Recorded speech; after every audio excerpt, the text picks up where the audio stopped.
Hello all, நொங்கு பாலுக்குன்னு தனியாக fan பேஸே இருக்குது. ஆனால் நிறைய கடைகளில் நொங்கு பால் கிடைக்கிறதில்ல.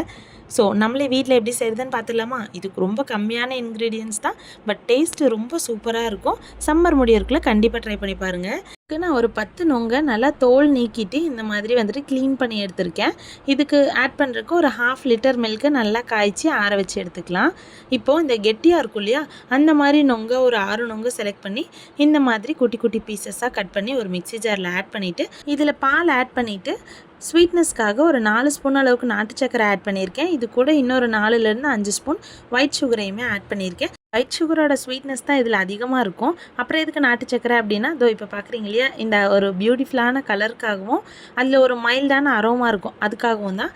இது தான் வந்துட்டு நமக்கு இதில் டேஸ்ட்டை என்ஹான்ஸ் பண்ணி கொடுக்கும். தயவு செஞ்சு நீங்கள் நாட்டு சக்கரை கொஞ்சமாக ஆட் பண்ணிவிட்டு மற்றதுக்கு ஒயிட் சுகர் ஆட் பண்ணிக்கலாம்.